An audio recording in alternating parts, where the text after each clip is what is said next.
Hi hello ಹೇಗಿದ್ದೀರಾ ಎಲ್ಲ ಚೆನ್ನಾಗಿದ್ದೀರಾ ಅಂತ ಅಂದ್ಕೊತೀನಿ. ನಾನು ತುಂಬ ಚೆನ್ನಾಗಿದ್ದೀನಿ. ಹಾಗೆ ನಿಮ್ಗೆ ಇವತ್ತು ಒಂದೊಳ್ಳೆ ಬೇಳೆ ಸಾರು ಮಾಡೋದು ಹೇಗೆ ಅಂತ ಹೇಳ್ಕೊಡ್ತೀನಿ ಬನ್ನಿ. ಇದು ನಮ್ಮ ಕಡೆ ಇದನ್ನು ವರಣ ಅಂತ ಕರಿತೀವಿ. ನೀವು ಏನಂತೀರೋ ಅಂತ ನನಗಂತೂ ಗೊತ್ತಿಲ್ಲ. ತುಂಬ ಸಿಂಪಲ್ ಅಂದರೆ ಅಷ್ಟು ಸಿಂಪಲ್ ಆಗಿರುತ್ತೆ. ಏನು ಜಾಸ್ತಿ ಐಟಮ್ಮೇ ಬೇಡ, ಅಷ್ಟು ಸಕ್ಕತ್ತಾಗಿರುತ್ತೆ. ಇದಕ್ಕೊಂದು ಸ್ವಲ್ಪ ತೊಗರಿಬೇಳೆ ತೊಗೊಂಡಿದ್ದೀನಿ. ನಾನೊಂದು 2 ಕಪ್ ಹಾಕ್ಕೊಂಡು ನೆನೆಸಿಟ್ಬಿಟ್ಟಿದ್ದೀನಿ. ನೆನೆಸಿಟ್ರೆ ಸ್ವಲ್ಪ ಬೇಗ ಬೇಯುತ್ತೆ ಅಂತ ಅಷ್ಟೇ. ತೊಗರಿಬೇಳೆ ಬೇಕಾದರೂ ಹಾಕ್ಕೊಳ್ಳಿ, ಇಲ್ಲ ಅಂತಂದರೆ ಹೆಸರುಬೇಳೆ ಹಾಕಿದ್ರು ಅದು ಇನ್ನೂ ತುಂಬ ಚೆನ್ನಾಗಿರುತ್ತೆ. ನಾನು ತೊಗರಿಬೇಳೆಯಲ್ಲಿ ಹಾಕಿ ಮಾಡ್ತಾಯಿದ್ದೀನಿ.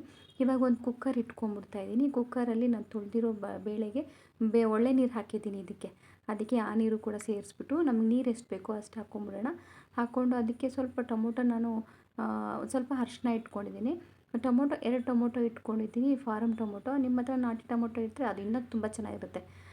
ನಾನು ನಾಟಿ ಟೊಮೊಟೊ ಯೂಸ್ ಮಾಡ್ತಾಯಿಲ್ಲ, ಫಾರಮ್ ಟೊಮೊಟೊನ 2 ಚಿಕ್ಕದಾಗಿ ಕಟ್ ಮಾಡಿ ಕುಕ್ಕರೊಳಗೆ ಹಾಕ್ಕೊಂಬಿಡ್ತಾಯಿದ್ದೀನಿ. ನೋಡಿ, ಈ ಥರ ಚಿಕ್ಕದಾಗಿ ಕಟ್ ಮಾಡಿ ಹಾಕ್ಕೊಂಬಿಡ್ಬೇಕು. ಎಣ್ಣೆ ಸ್ವಲ್ಪ ಬಿಡೋಣ, ಯಾಕೆ ಅಂತಂದರೆ ಇದು ಬೇಳೆ ಉಕ್ಕಿಬಿಡುತ್ತಲ್ವ, ಅದಕ್ಕೋಸ್ಕರ ನಾವು ಎಣ್ಣೆ ಬಿಟ್ಬಿಟ್ಟು ಕುಕ್ಕರ್ನ ಮುಚ್ಚಿಬಿಟ್ಟು ಒಂದು 3-4 ವಿಷಿಲ್ ಹಾಕ್ಕೊಳ್ಳೋಣ. ಯಾಕಂದರೆ ಚೆನ್ನಾಗಿ ಅದು ಸ್ಮ್ಯಾಶ್ ಆಗಬೇಕು ಬೇಳೆ. ಇದಕ್ಕೆ ನಾನು ಸ್ವಲ್ಪ ಹಸಿಮೆಣಸಿನ್ಕಾಯಿ, ಒಣಗಿದ ಮೆಣಸಿನ್ಕಾಯಿ ತೊಗೊತಾ ಇದ್ದೀನಿ. ಸ್ವಲ್ಪ ಕೊತ್ತಂಬರಿ ಸೊಪ್ಪು, ಒಂದು ಸ್ವಲ್ಪ ಕರಿಬೇವಿನ ಸೊಪ್ಪು ಮತ್ತು 1-1.5 ಉಂಡೆಯಷ್ಟು ನಾನು ಈರುಳ್ಳಿನ ಚಿಕ್ಕದಾಗಿ ಕಟ್ ಮಾಡಿ ಇಟ್ಕೊಂಡಿದ್ದೀನಿ. ಇದಕ್ಕೆ ನಾನು ಹಸಿಮೆಣಸಿನ್ಕಾಯಿ ಮತ್ತು ಒಣಗಿದ ಮೆಣಸಿನ್ಕಾಯಿ ಎರಡೂ ಯೂಸ್ ಮಾಡ್ತಾಯಿದ್ದೀನಿ. ನೀವು ಯಾವುದಾದ್ರೂ ಒಂದು ಬೇಕಾದ್ರೂ ಯೂಸ್ ಮಾಡ್ಕೋಬೋದು.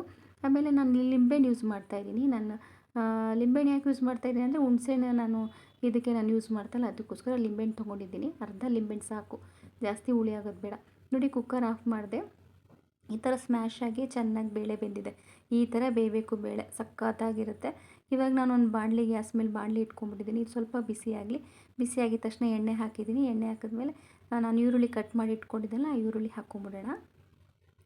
ಅದಕ್ಕೆ ಕರಿಬೇವಿನ ಸೊಪ್ಪು ಹಾಕೋಣ. ಮತ್ತು ನಾನು ಒಣಗಿದ ಮೆಣಸಿನ್ಕಾಯಿ, ಹಸಿಮೆಣಸಿನ್ಕಾಯಿ ಎಲ್ಲ ಇಟ್ಕೊಂಡಿದ್ದೇನೆ, ಎಲ್ಲ ಹಾಕ್ಕೊಂಡು ಸ್ವಲ್ಪ ಫ್ರೈ ಮಾಡ್ಕೊಳ್ಳೋಣ. ಇದು ಬ್ರೌನ್ ಕಲರ್ ಬರಬೇಕು, ಸ್ವಲ್ಪ ಹಸಿ ವಾಸನೆ ಎಲ್ಲ ಹೋಗಬೇಕು. ಹಸಿಮೆಣಸಿನ್ಕಾಯಿದು ಮತ್ತು ಈರುಳ್ಳಿದು ಎಲ್ಲ ಚೆನ್ನಾಗಿ ಸ್ಮ್ಯಾಶ್ ಆಗಲಿ. ಮತ್ತು ಇದಕ್ಕೂ ಸ್ವಲ್ಪ ಹಿಂಗೆ ಹಾಕ್ಕೊಂಬಿಡ್ತೀನಿ, ಟೇಸ್ಟ್ ಬರುತ್ತೆ ಅಂತ. ಇದು ಹಾಕ್ಕೊಂಡು ಸ್ವಲ್ಪ ಫ್ರೈ ಮಾಡ್ಕೊಂಬಿಡೋಣ. ಅಷ್ಟರಲ್ಲಿ ನಾನು ಬೇಳೆ ಗ್ಯಾಸ್ ಮೇಲೆ ಇಟ್ಕೊಂಡಿದ್ದೀನಿ ಬಿಸಿ ಮಾಡೋಕ್ಕೆ. ಕೊತ್ತಂಬರಿ ಸೊಪ್ಪು ಕಟ್ ಮಾಡ್ಕೊಂಡಿದ್ನಲ್ಲ, ಅದನ್ನು ನಾನು ಸಾಂಬಾರಿಗೆ ಹಾಕ್ಕೊಂಬಿಡ್ತಾಯಿದ್ದೀನಿ. ಅಷ್ಟರಲ್ಲಿ ಈರುಳ್ಳಿನೂ ಬ್ರೌನ್ ಆಗಿರುತ್ತೆ. ನೋಡಿ, ಇಷ್ಟ ಆದರೆ ಸಾಕು. ಚೆನ್ನಾಗಿ ಬ್ರೌನ್ ಆಗಿದೆ. ಚೆನ್ನಾಗಿ ನಾವು ಎಷ್ಟು ಚೆನ್ನಾಗಿ ಫ್ರೈ ಮಾಡ್ತೀವೋ ಅಷ್ಟು ಟೇಸ್ಟ್ ಇರುತ್ತೆ ಅಂತ.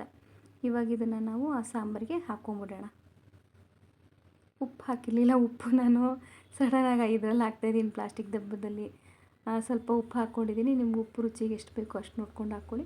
ಫ್ರೈ ಮಾಡ್ಕೊಂಡಿದ್ನಲ್ಲ, ಅದು ಕೂಡ ಐಟಮ್ ಹಾಕ್ಕೊಂಬಿಟ್ಟು ಸ್ವಲ್ಪ ಹಳ್ಳಾಡಿಸಿ, ಸ್ವಲ್ಪ ನೀವು ಗಟ್ಟಿಗೆ ಮಾಡ್ಕೊತೀರ ಅಂದರೂ ಚೆನ್ನಾಗಿರುತ್ತೆ. ಅನ್ನಕ್ಕೆ ಅಂದರೆ ಸ್ವಲ್ಪ ತೆಳ್ಳಗಿರಬೇಕಿದು, ತೆಳ್ಳಗಿದ್ರೇ ಅಷ್ಟು ಸಕ್ಕತ್ತಾಗಿರುತ್ತೆ. ಸೇಮ್ ಹೋಟೆಲಲ್ಲಿ ಹೆಂಗಿರುತ್ತೆ ಹಂಗೆ ಇರುತ್ತೆ. ಇದ್ರ ಜೊತೆ ತುಪ್ಪ ಹಾಕ್ಕೊಂಡು ತಿಂತಾಯಿದ್ರೆ ಮಾತ್ರ ಅನ್ನ ಖಾಲಿ ಆಗೋದೇ ಗೊತ್ತಾಗಲ್ಲ, ಅಷ್ಟು ಸಕ್ಕತ್ತಾಗಿರುತ್ತೆ. ಸೈಡಿಗೆ ಸ್ವಲ್ಪ ಕಬಾಬು, ಇಲ್ಲ ವೆಜ್ ತಿನ್ನೋರಾದರೆ ಬೋಂಡಾ ಬಜ್ಜಿ, ಹಪ್ಳ ಇದ್ರೆ ಇನ್ನೂ ಸೂಪರಾಗಿರುತ್ತೆ. ಲಿಂಬೆಹಣ್ಣು ಹಾಕ್ಕೊಂಡಿದ್ದೀನಿ. ಇದೊಂದು ಫುಡ್ ನಿಮ್ಗೆ ಇಷ್ಟ ಆಗಿದೆ ಅಂತ ಅನ್ಕೋತೀನಿ. ಇಷ್ಟ ಆಗಿದ್ರೆ ಲೈಕ್ ಕೊಟ್ಟು ಶೇರ್ ಮಾಡಿ. Thank you.